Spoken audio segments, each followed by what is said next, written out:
Pero sabi natin, ang sasakyang ito ay more than babasbasan natin ang sasakyan, babasbasan natin yung tao. At paalala, mag-ingat, magdasal bago gamitin ang sasakyan, magdasal pagkatapos gamitin ang sasakyan.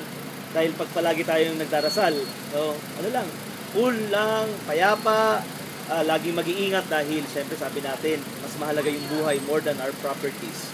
Kaya sabi natin gamitin ang sasakyang ito sa tama dahil kulay itim. Huwag nang gagamitin sa gabi, no? Bawal gumimik, no? Gamitin sa tama, gamitin sa pamilya yung ating sasakyan. Iuko po ninyo ang inyong ulo at bibigyan ko po kayo ng pangungkaspas. Ama naming makapangyarihan, ikaw ang lumikha ng langit at lupa. Sa iyong kapasyahan, ipinagkatiwala mo sa mga tao ang dapat gampanan sa daigdig na ito. Ipagkaloob mo sa maglalakbay sa pamamagitan nitong sasakyan ang paglingap sa kanilang kaligtasan, sa kanilang pagpaparoon, sa gawain man o paglilibang.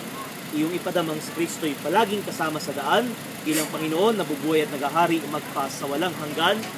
Ingatan nawa kayo ng Panginoon sa inyong paglalakbay at ipag-adya kayo sa anumang kapahamakan o disgrasya. Pasbasan kayo at ang inyong pamilya sa ngalan ng Ama at ng Anak at ng Espiritu Santo. Ama namin, sumasalangit ka sa pati ng ngalan mo, pasaalin ang karyan mo, sundin ang loob mo, dito sa lupa para ng sa langit.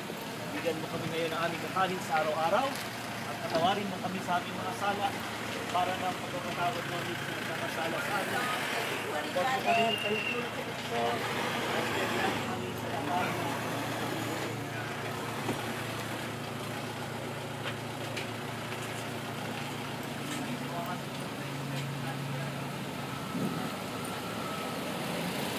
Kung gwapo naman ito.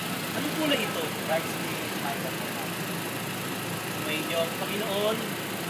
Maraming kayo na makapangyarihan Diyos Ama, Anak, at Espiritu Santo. Kailangan natin